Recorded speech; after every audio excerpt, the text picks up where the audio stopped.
Okay, welcome to being here, folks. We are on the air, and we're gathered here tonight. But this is the reason we're gathering. It was requested that it might be a good idea, the Beach Advisory Committee, if I took some time just to share the experience that the trust had in obtaining a permit through DEP to restore a section of sand dune along Goose Rocks Beach.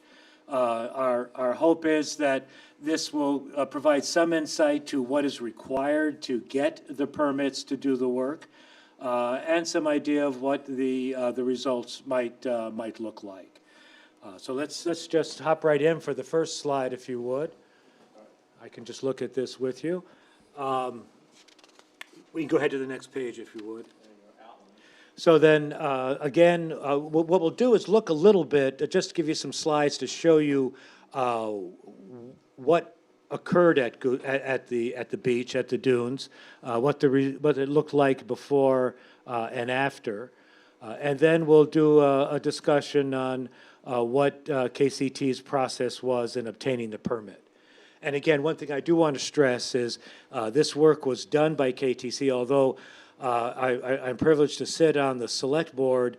I was doing this as a trustee of the Conservation Trust. So this was not a town activity. This was a trust activity.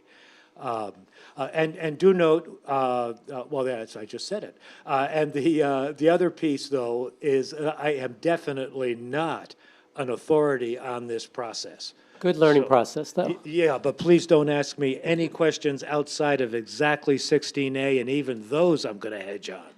So just so you know that. All right, next slide, please.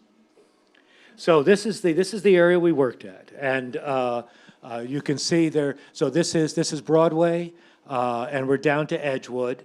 The Tides is here. In green are the KCT lots. This was a private lot whose family name I have spaced, but it was an individual, and then there was a town lot and 3 town right-of-ways, which are the entrance off of Broadway, off of Proctor, and off of Edgewood. The Edgewood, you'll remember, is handicapped accessible. So that's the area. Next slide.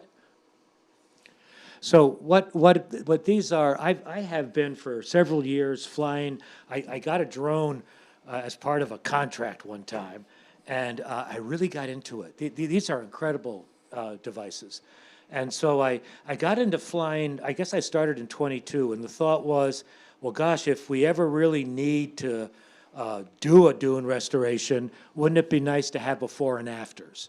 So we've got befores that go all the way back through 22, but this is a particularly important before. This is flown right shortly after the devastating January storms. It was shortly a couple months, but you can see the extent of the damage. This is what the drone will do, because it's looking from the sides, is it creates stereo pairs.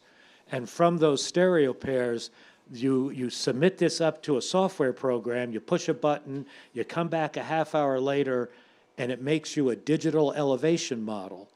And that digital model, you can artificially cast a sun on it. You can see the sun was coming from this way. See the shadows on the houses and the shadows on the edges of the dunes? So what you get is this really cool 3D model where you can get a very visual sense of what has occurred. And then in the software, you can make this rainbow effect, so you can almost see like little iso lines, the contour lines of the beach, and then where it comes up and forms the dune. So this is the erosion at Broadway. Then at Proctor, again, it came all the way in, and at Edgewood, it was already pretty narrow. But it's important to note those, because you probably have seen that we have filled that in with dune. Well, let's go to the next slide. So this is the slide after the project. So what we have done is we have scraped, as I'll show you later, we went down about 6 inches, and we just scraped that, and then we lifted it because because there is some root section still here that we hope will come back, and then filled it in. And the guys did a magnificent job. The Labby, he's a master on the bulldozer. This was done with a massive bulldozer, and he was able to gently do this. So this is the good news. The bad news is we had another storm in April. So the next slide is what happened to the dune. So most of it is preserved. Would you kind of toggle back and forth, Mike, the one before and the one after, so you can see what we lost? But most of this was the slope. This was the way we created the dune, was we filled in the flat and then it sloped down, And it was the slope for the most part that got eroded. So this is a lot of thick sand back here still. And here at Edgewood, this was, stop it right there for me, thanks, just back to that earlier one, What we had done, there's the rock wall, and we had carved a path in this S shape. And the idea was that when the storm surge comes, it normally comes from the south, in the southwest, if it hits in here. Shouldn't say normally. The destructive ones come from the south and the southwest. If it's east and northeast, we've got Timber Island, and that provides us some protection. But when it swings around to the south and the southeast, southwest, as this January storms did, it was a direct onslaught. And that's why our beach got hit so hard this time around. So this was built to try to add a degree of protection. If we go to the next one, it worked. Some of it still remains, yeah. Where's Kings Highway on that? This is Kings Highway. But it looks like there was sand cover for the houses behind it, but there was grass there still after the dam. Oh yeah, don't interpret this color as sand. Oh, okay. Yeah, thank you. I should have mentioned that. Yeah, this is not this isn't a picture. It's really just the shading of a relief map. It's okay. No, it makes sense. No, I'm glad you mentioned that, because that's not yet sand.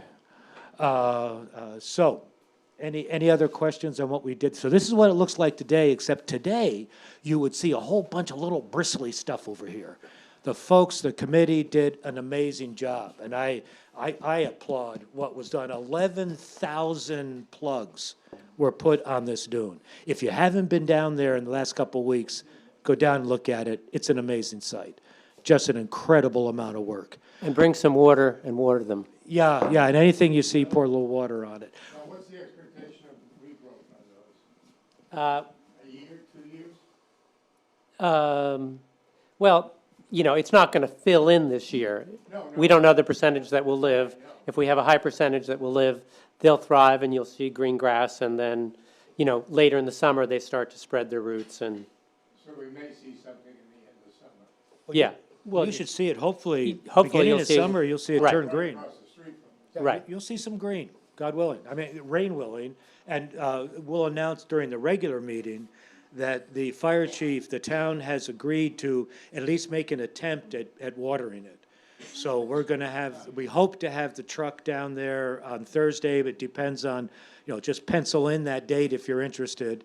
We're going to have spotters out front as volunteers, just to be sure. Our concern is we'll get too much water and we'll erode it. So there's going to be a balance, and we'll just see what we can do. But the town's kicking in on that, which is great. Okay, next slide, please. And so this was one of the, now here this is a color, so you're looking at more the color version of the drone. And this is showing the areas that we did the scraping, and we scraped it up, and then we lifted the blade over this area, and then we filled in, and that was the portion that you saw filled in on the other scenes.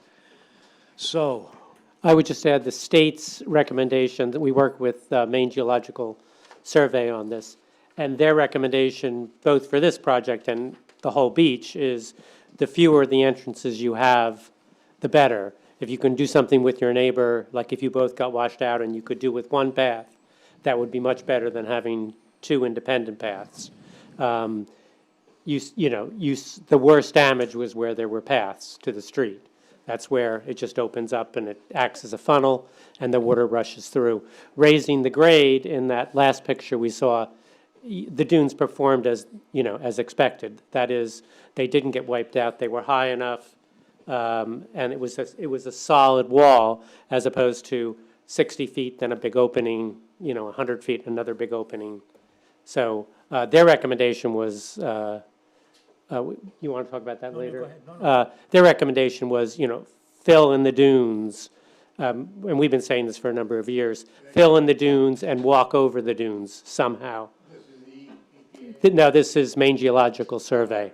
and you're gonna do that at Broadway and Proctor, Right, but you can't do that at Edgewood. right. Because Unless we can eventually build a ramp on the street side. you still have those big stones in Edgewood. Well, Right, they'll go. But you took the path and you angled it. right. It should have been done years ago. Right, right, yeah, those stones will be removed, because that has to be ADA compliant. So, right, so we'll come in on grade there. And that's, can we go back one slide? Please?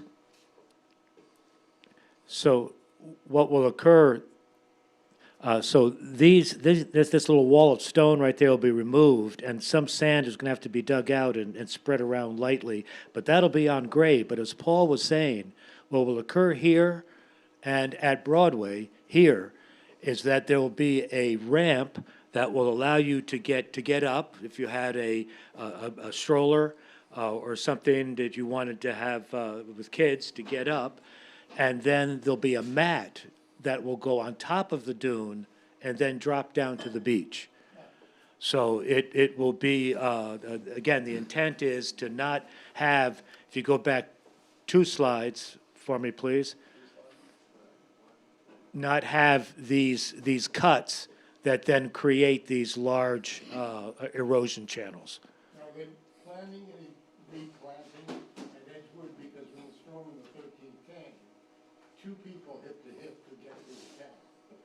And then a Mack truck could drive through there. So they put these low stones, but they didn't build a planting up on either side of it, and got wiped away entirely. The planting on the seawall, you think? No, Or on the other side of the seawall, they had big boulders, and they had seagrass and some plants there. That was all washed away on January 13th at Edgewood.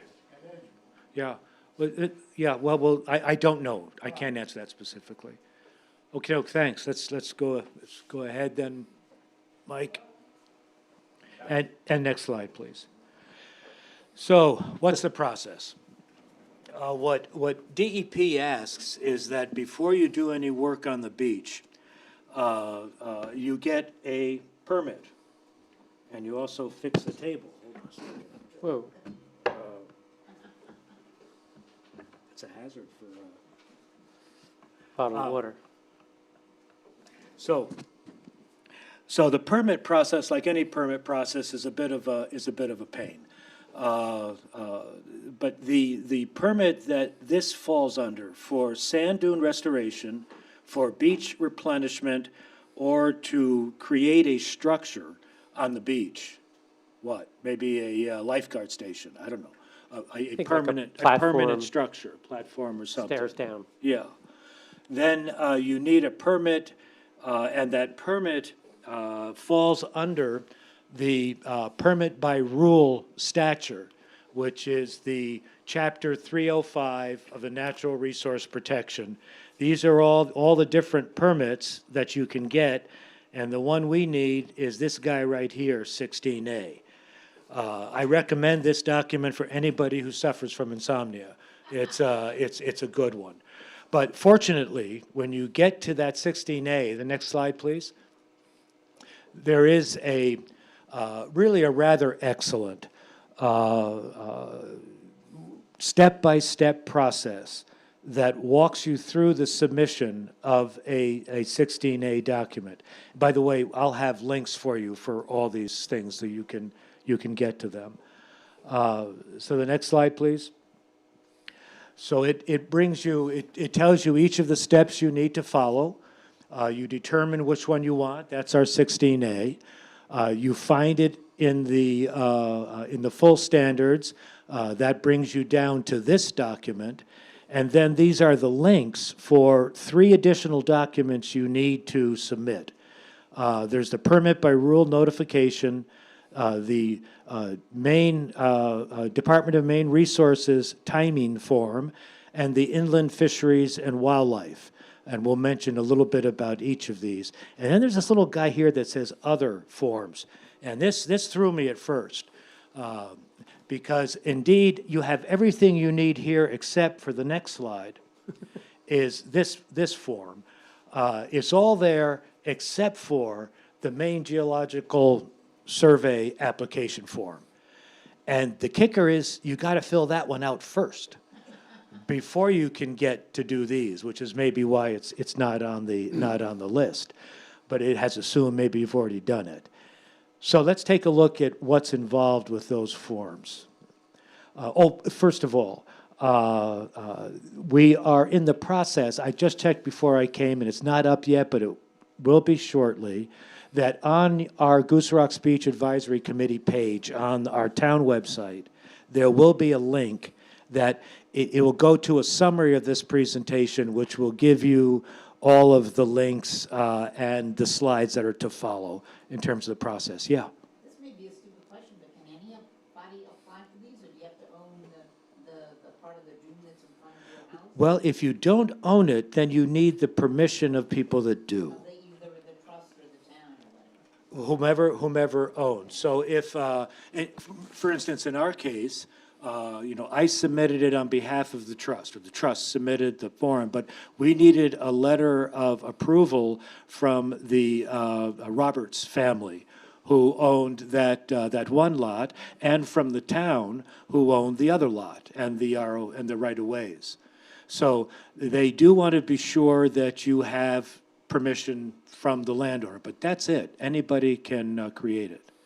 And if a group of folks wanted to get together to do it, that's what I'd recommend, is one person submits it and just has letters from all the other entities. Yeah. So it will be on the website. Next slide. So here's what we have to do. Again, before you apply to DEP, you need to make application to the Maine Geological Survey. And the form, I probably should have put it up, but it's a very simple form, and it walks you through these 4 pieces that you need to include. And this is really the bulk of the work. You need to have a map showing the location, and a little piece of, even a snapshot of Google Earth would be appropriate, or something more sophisticated if you want to play it. But they need to know where you're working. You need to have a project plan that would describe where you're going to get the sand, how you're going to move the sand, where you're going to put it, and at what depth, and things of that sort, and in ballpark terms, and then what the shape of the dune is going to look like. And that you just make a cross section just to show you're going to fill it a couple feet high, and then you're going to slope it down at 30 degrees for another 4 or 5 feet.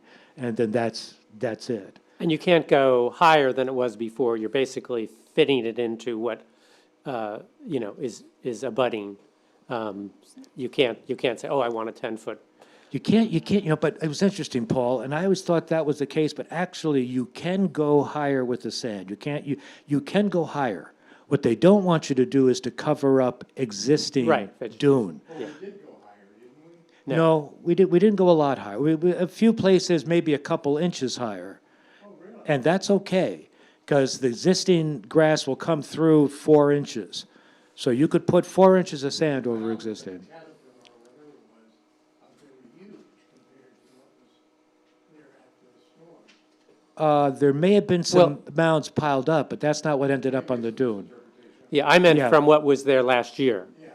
That's the height, essentially. Oh, yeah. When we were plowing it up, we had big piles. But as far as the dune itself, Yeah, it's no It's higher high. than by the road. Yeah, no, Yeah. okay, I get it, sorry. yeah. But so, the other thing is you need site photographs, and that's, just easy to do. You include them. and then a project description, which is similar to a project plan, different way of wording it, but they just want to know who you have contacted, you've got the permissions of everybody, and what that type of work is going to look like. So that's basically the bulk of the work. You submit this. John, does the town sign off on that at this point, or the town signs off on Not- the? Not at this point. Okay. Yeah, this is a submission to the Maine Geologic, and the town needs to see that you've got that permission back from the town geologic to do the work. Then the next slide, this is what we're going to do to submit to the DEP. You can use a heck of a lot of the stuff that you had previously done for Maine Geologic. So you need a cover letter. In that cover letter, again, a brief description of the project activities and the location. And here you can use that same location map you did for Maine Geologic. You also need a note of town permission and permits. So here, one needs to contact our codes enforcement, Galen, at Town Hall, to receive a land use permit for the activity. And the twist on our beach is if the application or any property within the application is not a signatory of the beach use agreement, then the town manager would provide a letter of permission to scrape the sand off the lower beach.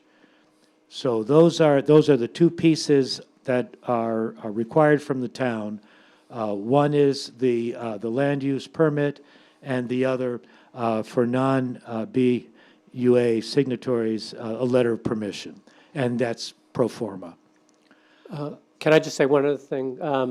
Permit by rule means this is supposed to be a simplified process to a normal DEP permit that you might need for those 20 other things that John This is the showed simple you. form. This is the simple form, and the way it works is you complete the application, you send it off. If you don't hear from them in 14 days, then your permit is granted, in effect.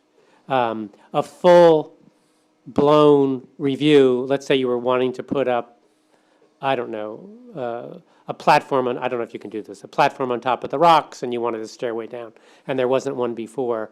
And if that was one of the areas that required a permit, a full permit, then it's a much bigger process. They come out and review it. It takes a lot longer than 14 days. This process itself used to be a full-blown application, but the legislature last year wanted this to be a simpler process. So they forced the DEP to simplify it. And that hasn't come into effect maybe this summer, but they did it on an emergency basis after the storm for 90 days. So there was this 90-day window starting, I don't know what the... Yeah, but I think it's still going. So Yeah, no, it is still going, yeah. I think that's, It's 90 days over? It's closing. Jana? It's closing, yeah. interesting. And But- to be honest, if you don't have these state certified people now, you can't do it now. Now it's, we have to do it in fall. Yeah, Right. Well, that's a different, there's also an issue, Jana has been trying to do a project in front of their place, and you run into plover time. So the rules limit the activity after April 1st, I think. Yeah, but you can get a waiver to that. Right. But- If there's no birds around, Which I did, but it's now that there's no available state certified contractors. See, that's a different issue. but it's a real issue, because again, this needs to be done by DEP rules, by a state certified erosion and sedimentation engineer. Someone who's taken the right contractor. training. You just can't Exactly. hire a guy with a plow. Exactly. And those folks are busy. So Yeah. that is definitely one of the challenges. As we mentioned, when multiple properties are affected, then a letter of permission is required from each affected property owner. Next slide, please. Yeah, and Maine Geological Survey, when we talked to them at the beginning, and their guidance certainly encourages neighbors to get your neighbors around you and do it together. Doing a one-off project is much less effective than if you get 5 oceanfronters together to do it if your area was hit. And they were very responsive, very, very detailed and specific and great. Yeah, we found that as well. Yeah, Yeah. it really worked well. So in addition to the cover letter, these are the other pieces, everything that was sent to the Maine Geological Survey. Also their form, which is, again, straightforward. The only thing you need to add here is a proof of paying your $300. So that is one piece that needs to be included with the DEP form. And then the location map, you can do the same one as you did for Maine Geologic. There's also Department of Marine Resource, and that just requires the location map and checking a few boxes and acknowledging that you understand what you're doing. And then the Inland Fisheries and Wildlife, that is only required if you are working between April 1 and September 1. So if you're outside that, then their permission, and this is because of the nesting cycle of endangered species, such as our piping plovers. So those are the pieces, and I think the next slide says, after 14 days, if you haven't had any questions or denials, you're ready to go. John, do you remember how long a permit is good for? It's good for 1 year. I was told 1, but it's no shorter than 1 and probably no longer than 2. There is just a comment here, the sand. One of the stipulations of the form, it doesn't say you have to scrape the sand from your beach, but what it does say is that the sand has to be of comparable quality. That means it has to be a similar mineralogical make and a similar grain size, similar textures are probably the 2 key pieces. I don't know they'd worry that much about color, but your mineralogy is going to control your color. So those are the 2 things. And our beach is unique, flat out unique, which is what makes Goose Rock so amazing. That's why we have the squeaking sands, the singing sands. You've heard it when you walk and drag your foot, scuff your foot. Our sand, because of the bay, with timber on the east and Marshall Point on the west, the sand over, in geologic measurements of time, I mean, tens to hundreds, yeah, probably hundreds of thousands of years, that sand has not left the bay. It has just moved. It moves back and forth between the 2 rivers. Yeah, our sandbars go, but it stays there and it gets worked and worked by the waves, and so it's almost pure quartz and very similar grain sizes, and that's what creates that squeaky sound when you walk. But the fact is, you're not going to go to a quarry or to a sand pit and get sand that's suitable to put on our beach. So, but the good news is we got a boatload of sand. A lot of beaches, the sand washes away with the currents, and so there ain't much sand. With our beach, we have, an embarrassment of riches when it comes to the amount of sand. So we can easily, at this point in time, we'll see what happens in the future, but we can easily scrape just 6 inches over a wide enough area to get enough sand to replenish the dune. And that's what we successfully did. You don't get that in part because of that lagoon effect, the goose rocks, with the goose rocks up there. On the beach, you don't get that much erosion. Well, it's just been a long time that it's been working. You don't have the currents. You don't have the longshore currents like they do at, all down the coast, all below Kennebunkport, or Kennebunk. Those longshore currents just will carry the sand away as it gets kicked up. On our beach, the sand is of a certain grain size that the waves preferentially move it forward. It just picks it up and is always moving it landward. I'm sure you've seen over the years how the winter storms will pull sand away, and all the footings on the ramps, you see the exposed footings, because that sand's pulled out in the winter. But then in the summer, that constant motion of the waves just brings that sand back. So it's a cycle that's gone on forever, as people have said, and they're absolutely right. The potential change in the cycle is that the storms are getting more frequent and stronger. And when that happens, there isn't enough time for the process of several years it takes to rebuild a dune. When our storms were 2 to 4 to 10 years apart, major storms like this, then the cycle worked, and our dunes came and went. The concern is, if indeed predictions of the climate changing are correct, we're going to have more frequent and stronger storms and be faced with these kinds of decisions. But time will tell. I don't want to be a doomsayer. I am a believer, but I'm not going to be a sayer. And also replant them. And again, kudos to the advisory committee, 11, and to the trust. The trust spent $8,000 to buy these plugs. The Conservation Committee had $3,000 from a previous year's funds, which they graciously donated. So 11,000 plugs at $1 apiece are on these dunes.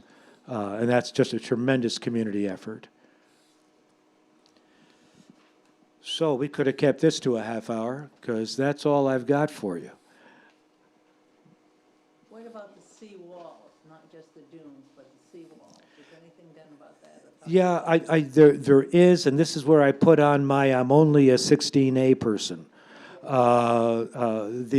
My understanding is that you can use a permit by rule to work the seawalls. Now, when you do it and how you do it, I'm sure will be issues. But there is an avenue to repair damage on the wall. I've got a query in, and I haven't gotten an answer back.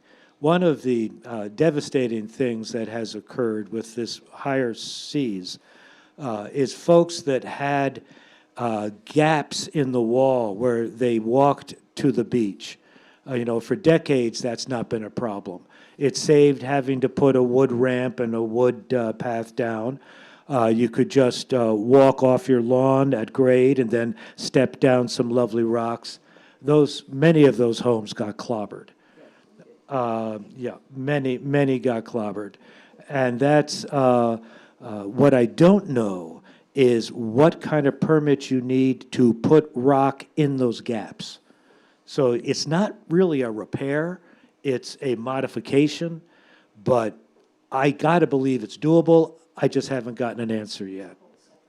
It's a separate permit, I'm sure, but a permit that can be obtained. And if you can do it from your lawn side, I don't think, huh? Yeah, things like. Would you Do you come want to to the talk to mic? the mic? Yeah, come to the mic, because folks, I'm sorry, you gotta do it. I want to speak as an authority on this at all. Well, but if you just share your experience, give your name and your address, please. Jonna DiCostanzo, and we're at 6 Mitchell Way on the beachfront at Goose Rocks. The seawall is something that we've been trying to work on for several years and just haven't done the whole permitting process because it wasn't the priority. And of course, this year, the storms became the priority in cleaning up, so that change shifted our thinking altogether.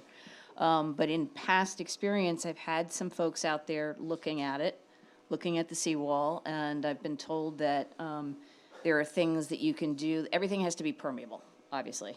So ocean has to be able to come in and go out. There was discussion, temporary riprap, possibly temporary riprap was allowed to be put in, but it should be removed, and they really kind of frown on that. And so now there seems to be more of a shift of going everything natural. They just want plantings and so forth to help reinforce your wall area. And they'd prefer that you do it on the lawn side. And then the other was a fabric, like a permeable fabric that you could put kind of against, if you dig down a little bit towards the wall, and you can put kind of a fabric there. That was allowable. I don't think that has to be removed, but Yeah, Those are the only things that I. That's to prevent the soil from being washed away Yes, underneath. Yeah, yes. that makes sense, but, Yeah. yeah. And so you have a little bit of hold, and then it would be refilling it, and then sand and soil that has to also be checked. You know, the particular type of soil, you can't just go and get anything and throw it in there. And then sod or grass on top. So that's how we'd have to do it on the lawn side. And they would love plantings. If you want to take up some of your lawn and add, native fauna, that's Yeah. the way they'd rather you go.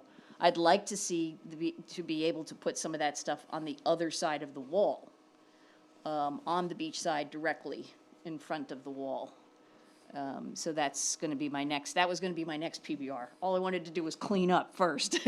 And then, well, things that are native, all native vegetation, native Rosa rugosa, native bayberry, sweet pea, grass. I told you a story last time, a whole bunch of secondary house owners came and tore out all the Rosa rugousas on the other side of the wall, and I asked why, and they said, because they're invasive species, and I said, I think you're the invasive species. Oh, my God. But then, it's just one of those things. We loved our roses. Well, because the roots, but then, I think you at the last meeting, or Paul, said it's too expensive to buy Rosa rugousas, but there was some. Well, Virginia rose, there is a kind that's specific, not yeah. invasive, Right, not the original. Yeah. yeah. Kenny Bunkport, Board of Selectmen, Minnesota Board of Selectmen, minutes where I think it was determined and announced that, when I was checking out flood insurance, Yeah.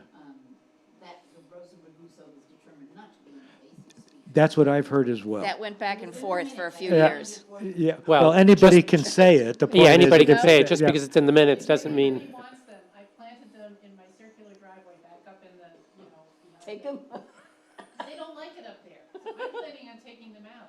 They're not invasive, everybody said, oh, don't do that, they'll be all over your property. Yeah, 10 years later, they're barely there. So if anybody wants any, they're coming out, I'd love a new home for them. But they don't like, there's not enough sand back there. right, yeah, it's not, probably not. yeah, it's the wrong. Porosity's not right. So give me, after the whole thing's over, I'll get your address. Okay, and if you find a Excellent. contractor who will come take them out, that would be even better. That's what our Thank you. problem is Okay. now. We have two folks on, in Zoom land, so let's, Jennifer? Unmute. Hi, Jennifer. Hi, it's Jenny Wasserman and Peter here. Yeah, so first of all, thank you so much for all the work that all of you have been doing. So I had a little bit of a question because I have not been able to get back, because we're in California, I've not been able to get back. I'm wondering if the town has done any restoration work around Jeffrey's Way, or if there's any talk about doing it. And also, sort of, I think I know the answer to this already, but with Jeffrey's Way, my understanding is we could never make it a zigzag because it has to be the access for vehicles if there was an emergency on the beach. At least that's my understanding. But anyway, those are the two things I wanted to know about. So, long-term, it may be that there needs to be a rise and a drop, like a dune, where that entrance is, so that a vehicle could still make it in, but it goes over a hump and down, and you would get some protective, effect. So I think that probably should be looked into at some point.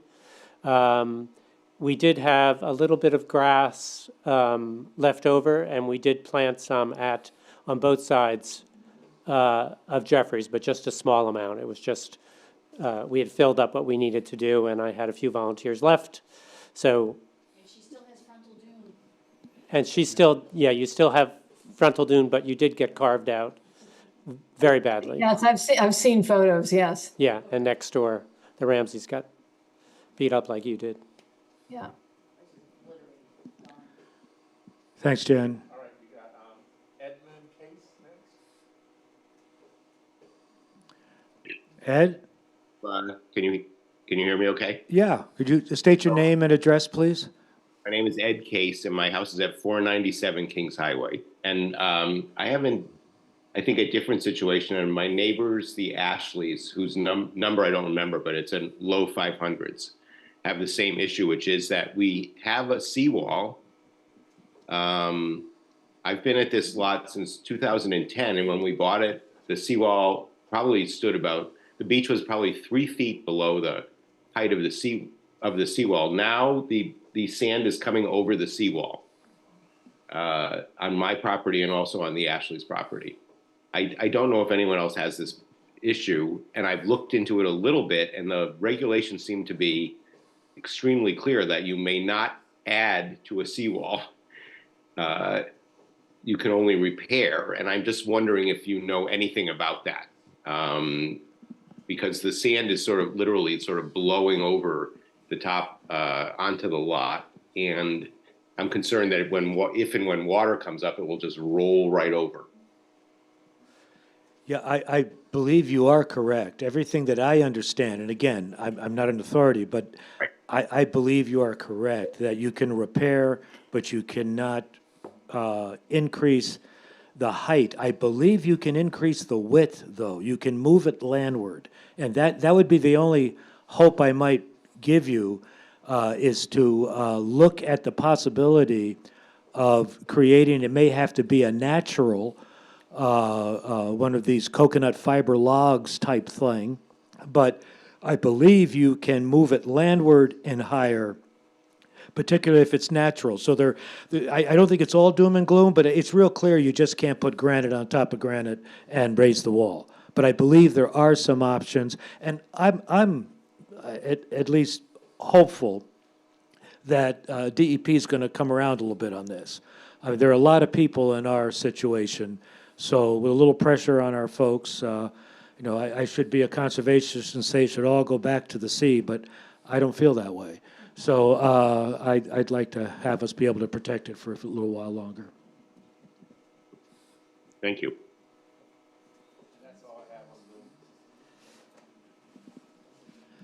Folks, thank you for coming. I'm sorry not to hold your attention all the way to the end. Hopefully you can find 15 minutes to chat with your neighbor, and we'll be together. Yeah, it's great fun.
Right, but But today is just not the day they have. right. Okay, thank you. I'm going to call the meeting to order. Thank you for everyone being here so promptly. I know you were here earlier for the other meeting, but thank you. for staying. Yeah, thank you Sure. for staying. And I just wanted to say thank you to everyone for their help across various facets of the beach cleanup and planting the dune grass. I think it was a community effort, and just thanks to everybody that did what they could to help. I mean, the weather wasn't perfect, but we got the job done, so, It's wickedly successful. Yeah. Yes. I would add, Recording in progress. I would add Bill Yunker got the Rotary to join us. yeah. Oh, wait, the high school And, kids. and the environmental action team from the high school came. Yeah, So we probably had, I would say, about 40 people between the 2 days. yeah, For 11,000 plugs, I can Yeah, believe it. and the whole beach cleanup. The yeah. whole beach cleanup took a lot of people. Yeah, so, no, it was great, so thanks for organizing it, Paul, we appreciate it. I think we had minutes that were distributed from the last meeting, I don't know if people had a chance to look at those, but, are there any comments or corrections? Is there a motion to approve the minutes? So moved. Second. Second, okay, all those in favor? Aye. Aye. Okay, great. I think the next thing on the agenda is public comments for items that are not on the agenda. So if anyone has anything they'd like to bring up, please come up and identify yourself, and then we'd love to hear what you have to say. Okay, thanks. Kate Bauer Burke, 7 Summer Breeze Lane. I just wanted to bring up an issue that I became aware of recently, that Is that mic working? Is may that, not. we is can't this hear thing- you. I don't is know if this thing that, is going? that, Maybe put it higher? Yeah, it's not really working. I don't do so just well with technology of closer? any sort. Closer? Closer? Yeah, that's Hello? better. yeah, that's Yeah, better. so it can Okay, be as thanks, Kate. Beyonce, I know how to do that stuff. Okay, I just wanted, Kate Bauer Burke, 7 Summer Breeze Lane. I just wanted to throw out an issue that I became aware of this week when I read the report of the select board meeting. And it affects the beach, maybe not the beach itself per se, jurisdictionally, I don't know where we are.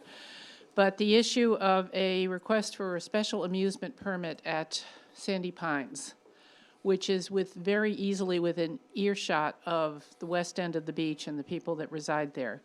My understanding from looking at the summary is that they were requesting a special amusement permit to permit them for occasional, not defined what that means, bands, loud music, and involving alcohol sales. I'm not sure whether they plan to sell the alcohol or they're permitting people to just bring alcohol. And it wasn't clear to me from the summary, I didn't look at the meeting materials, whether this is limited only to people who are going to be staying at Sandy Pines or open to other. But the bottom line is, I understood the select board tabled any decision on it to the next meeting, which is a week from Thursday. 1422, I guess. Yeah. And I think it's an important issue that will affect people at the beach, and I hope more people become aware of it and perhaps provide some input to the select board on how they feel about such a matter going forward. As well as the first thing that occurred to me, too, is whether this is an expansion of a non-conforming use at Sandy Pines. Again, perhaps not necessarily the committee's jurisdiction, but it's an important issue. Okay, thanks Okay. for bringing that to our attention, Kate. Is there anybody else? Anybody virtually that has anything? Oh, yeah, hold on. It's, Cliff Mix. Okay, I'm allowed to talk. okay, great, thanks. Can you hear me? Hi, Cliff. Yep. Hi, how are you? Good. I wanted to bring up. Oh, Cliff, 1 second, please. For the record, could you state your name and address, please? Yep, Cliff Mix, 797 Kings Highway. I wanted to bring up something that's been an issue for forever. And I think this year it has the potential to become a real problem. Excuse me, and that is the issue of people climbing on seawalls. This is a daily occurrence. We abut the entrance at the end of Dyke Road. Many, many people use it, and we have people daily climbing on our seawalls. I have plucked small children, 4 or 5 years old, from the top of my seawall. I go flying out my front door, take them by the hand, and bring them back to their parents. This year, it's even more of a potential problem because of the damage the seawalls has sustained. And the seawalls are the responsibility of the property owners. So if something happens, the property owner is on the hook. And I'm just wondering if you could do something to impress upon people, particularly this year, the importance of staying off the seawalls, that they are dangerous. I walk down the beach in both directions, and some seawalls are significantly undercut. There's boulders teetering and hanging. Young child goes under there, they're gonna die if that thing falls. Yes, they are. And I do not want to be held responsible because some little kid decides to climb on my seawall. I mean, I'm sitting at my dining room table right now. I look straight out, and I can't tell you how many times there's a 5-year-old looking me straight in the eye on the top of my seawall, 15 feet above the beach, mind you. So I bring it up because this year I think it's going to be more important than ever. Thank you. Okay, Thank you. thank you. I have Susan. Okay, All right, I just asked her on mute. She should be all set. Susan, can you identify yourself, and then we'd love to hear what you have to say. Hello, I'm Susan Hanlon, 7 Abbey Road. I'm a backlot owner. My question is, a year or more ago, I remember discussion about getting in touch with the town to have them repaint the crosswalks along Kings Highway. Just, it seemed like, you know, they had worn over time. And I noticed last year it didn't get done. And now this year, as a result of all the storm damage, they're faded even more. I just wondered if there's been contact with DPW and That's my action. can that work be done? Thank you. Thank you for that comment. John Dykstra, I'll take the action to check with the Public Works folks and get back to the committee an anticipated schedule for the painting of the crosswalks at Goose Rocks. Okay. Can I make one Yes. other suggestion, put it on John's plate since he's got nothing to do? Regarding the seawalls, I think it Yeah. would be a good thing to talk to the town about in terms of safety patrol, to have them focus on that Yeah. as they're walking the beach this summer, and to, you know, if they see anything, they should act and, you know, and pull kids. And I think it's up to all of us as everyone who uses the beach, if we see kids near them, to, you know, get them the hell out of there. Yeah, and help remind parents of the dangers. When I was young, the folks would paint, and maybe you don't want a lot of paint, but it was that, but just stay off the wall. I Some mean, of it them was. have that, but they I'm not still sure have it's them? Yeah. pervasive on all of them. I've Yeah, seen it- Or that little kids read them. Oh, good, Well, I good know, point but- too, but at least the parent, Right. but I guess, yep. Well, I mean, it's not just a climbing thing now. I think it's a life or death thing if you get under there. Yeah. Well, it always was a shift problem. But you're right. Yeah, but I think there's bigger Even more gaps so now. now. I don't know for Yeah, little. good point. Carol? I put, our wall is a perfect example. It's, the seawall's been completely undermined, and so you have the ton of granite, and then underneath you have 3 or 4 feet of just empty space. And I have, from the day of the storm, tried to get somebody to help, and have had nobody respond. And I have gone and bought signs, you know, dangerous rocks, and put the signs on the seawall, up in the seawall. I think I'm gonna now put signs on the beach side also. I mean, it is, I agree with Cliff, it is a death trap. I lost my thumb as a child from the seawalls, from the stones moving. Yeah. And my thumb was pieced back together again. And I think it's a very serious problem that we have. Yep. Yeah. And what about contacting the other homeowners on the beachfront? I mean, I know that it is a homeowner's problem. Do we have a way of contacting them? Well, we could use the newsletter and put a little article in about it. So, Yeah. Fred's not There you with go. us, but I think it would be a good yeah. idea to, Some of them probably don't even know, they haven't been here. right. Yeah, Do you have anybody from the town that actually goes, looks at the walls to advise people where there are dangerous spots? I don't believe so. Randy's out there to 1 o'clock. Yeah, I am here, Paul. Oh, hi, Fred. I'm not there, I'm here. Yeah. Yeah, okay. We appreciate you. Thank you, Fred. Okay, well, let's at least get the communication going, and I mean, I know some of the worst offenders are not probably readers, but at least if the parents are Right. notified, maybe they can do something to keep the kids out of there. Okay, so is that the end of public comments from the audience? No one else on Zoom will set that. Okay, perfect. Okay, so we're gonna move on to committee reports. And the first one is public safety. Barry?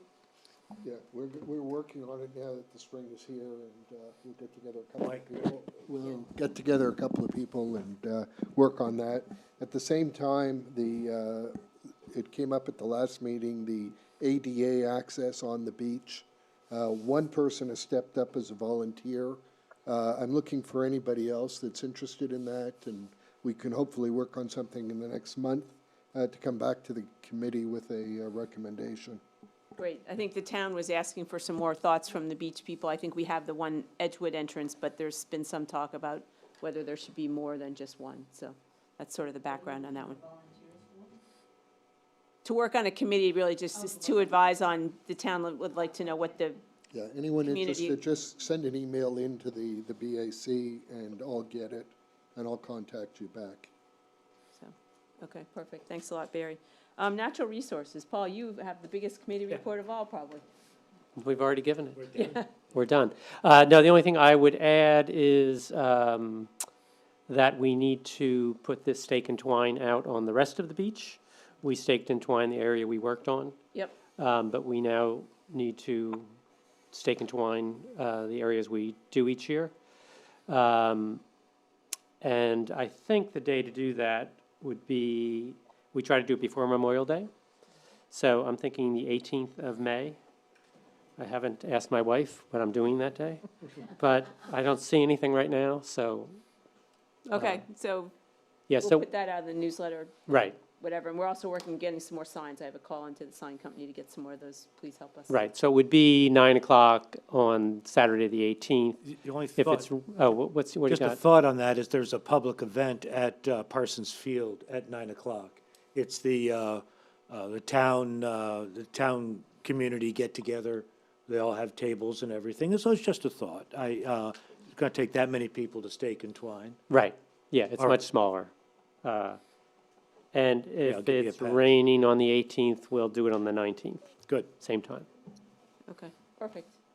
Thank you. I just Um, gotta join you. Fred, do you have anything from communications? Yes, just on those lovely dog rule signs that I am the culprit who pasted them on the existing signs. It came to my attention that there were a lot of dogs loose on the beach, even though the dogs are supposed to be on leash right now because of the plovers nesting and all that. So knowing I was going out of town in haste, I had those signs made and I just taped them over the existing signs. And when I get back this week, I will try to do something different. But that was just a temporary fix. People have complained about them, so I know that at least they got noticed, and that was half of Well done, Fred. the objective. So they aren't the prettiest solution, but they seem to be effective. But I will come up with something better when I get back. Good. Okay, perfect. good Thanks a deed. lot. Fred, can we do the magnet thing we were talking about doing with just the current season? That would be rule? great. Yeah, I'll look into that. That would be great. Just that we put over that whole area. Yeah, and it's just the current. Yeah. It's just the current rules for Yeah. whatever. I'm sorry, I skipped Carol on the natural resources and the plovers. I Oh, apologize. I'm sorry. Carol. Not a problem, No, that was my not a mistake. big thing. This is the report from Maine Audubon. At Goose Rocks, we have, as of the 16th, 8 pairs of plovers, which is quite a few. As Wells has 14, Algonquin 13, and the state has 157 pairs. Last year, they had 140 pairs. So, you know, it may be a good season for the plovers. We have a bunch in front of at the west end. So are those 8 at the west end, do you know? Are they all, or is there some at the east? I don't know, because Yeah. I can't count them because they move so fast. But I got- But have they been seen at the east? We don't know. I counted 13 in front of our house. Oh, my God. Night before last. Oh, my God. Yeah, Good. so they're a lot. We have And how many areas are roped off? yes, they've roped There's one on the east end. there's one there, then they've seen a couple down there, but we have Yeah. large areas roped off on the west end. We have been assigned Erin Campbell as our biologist for Goose Rock's Beach, which will be great because we'll have great data every week. As far as I know, we do not have a volunteer coordinator yet. I have not heard, I've asked and have not heard. That's my whole report. That's great, thanks a lot, Carol. And just to remind people who may not be familiar about why we're so sensitive about the dog rules this time of year is because the dogs off leash will go after the plovers, and it's a huge fine for the town, and it's a huge loss in terms of the plover population. So it's not just a rules-based thing, there's consequences, and we're trying to protect the plovers, so, And it's a huge fine for the individual. Yeah, and they For don't, the individual, too. yeah. On that subject, a neighbor asked me, it was yesterday, that there were dogs running wild on the west end with Yeah. what should they do? What is the appropriate? Call the town? call the town, call the police Yeah, department. Because the police department is, the They will CSOs come? aren't out there, They will take the proper action. They'll do what they, okay. Yeah. yeah. They'll but, notify people that will come. Yeah, there's been a lot, though, I mean, all up and down the beach, so. Okay, so that's communications. All right, so moving on to old business, I think commercial activity on the beach is on the agenda. I don't know if you have anything new to report on that front. We have, the town has met with the Tides, and there are future meetings planned. Okay, So Thank that's you. about what we can say. But there, it's a focus. yeah, okay, great. Thanks a lot, John. So, just one, Yes. so when we say the tides, are we talking about the ocean woods? No, not Ocean Woods at all. Is that in this, is anything happening there? To my knowledge, there has been nothing new submitted regarding the Ocean Woods property. Okay. So this is solely commercial activity on the beach. On the, Yep. yeah. Okay, great. The next topic from old business is the trash subcommittee, which Kate Bauer-Burke has offered to spearhead, so I'm just going to ask her to give us an update. Not sure I'd go quite that far, but here I am. Thank Okay, you.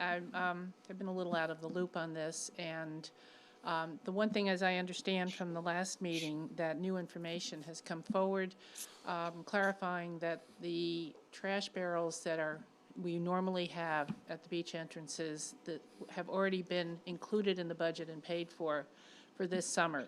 So I guess one suggestion would be that the committee consider rescinding or sending forward, taking another motion to rescind the motion that was passed at the March meeting, that the trash barrels would be taken away, suggesting to the town that the trash barrels be taken away this summer.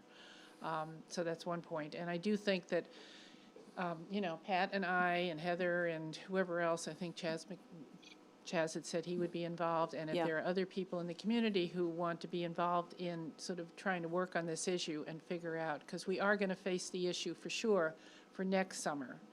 And I think we've already, Fred Stafford has already working on some signage to try and make this summer, even though the trash barrels are still there, an education process to see if people can actually live with not leaving trash anywhere except in the trash barrels, if we don't have the debris that's all around them, because that will be a possibly determining factor on whether, when we have the robot arm stuff that can't pick up the extra stuff around, what can we do if people insist on leaving trash other than in the receptacle? So, but possibly rescind your motion or whatever procedurally you have to do, and the trash committee will start meeting again to talk about this, looking forward to next summer. So if anybody wants to take part in that, please just get in touch with the committee or with me. Great, thanks a lot, Kate. Okay. So, go ahead. Go.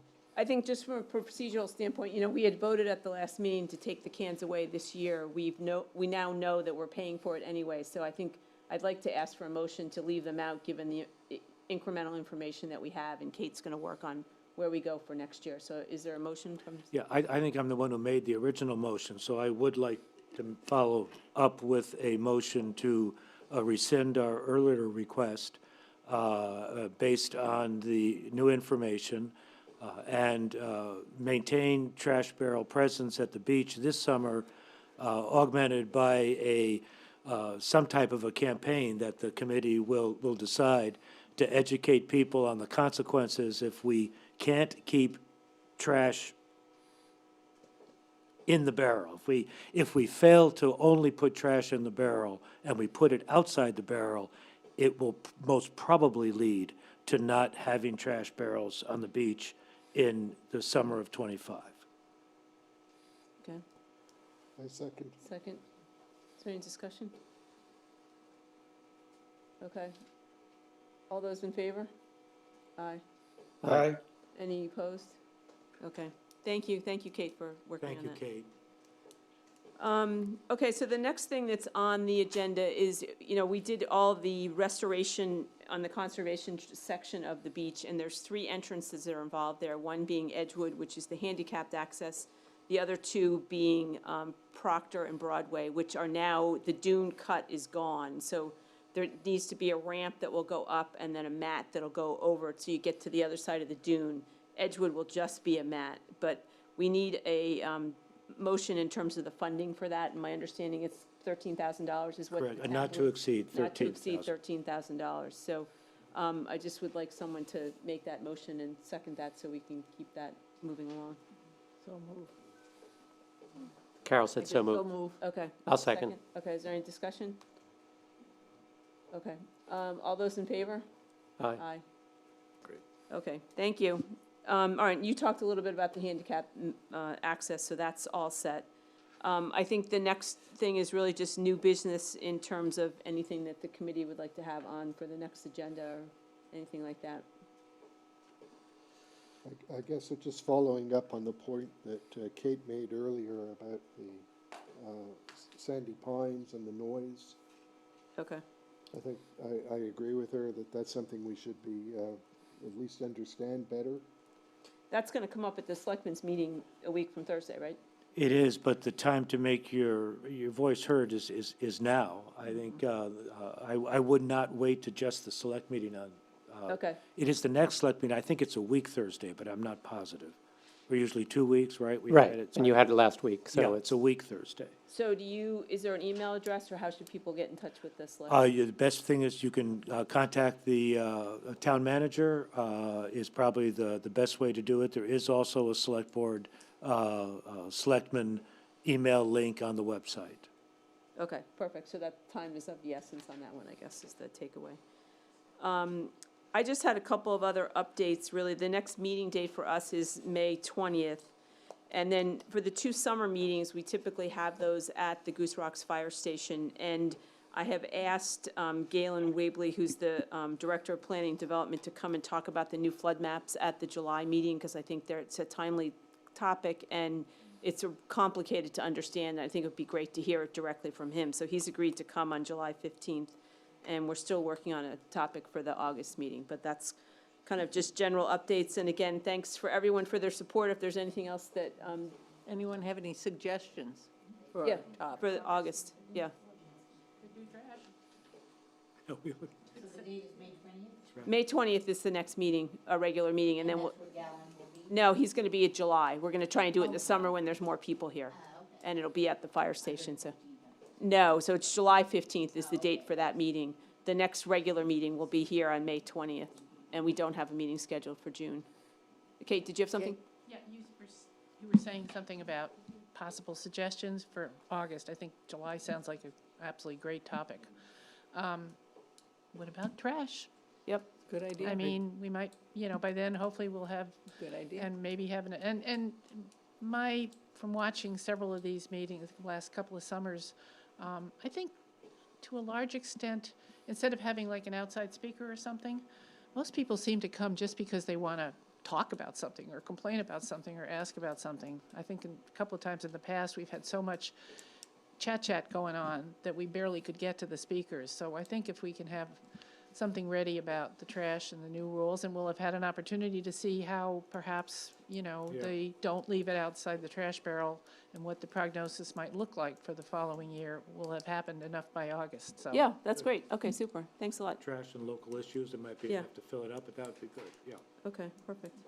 Thank you very much. Trash talk. Yeah, exactly. Any other topics? Okay, is there a motion to adjourn? Motion to adjourn? Second. Okay, all those in favor? Okay, great. Thank you, folks. Thank you very much for coming. 25. Meeting.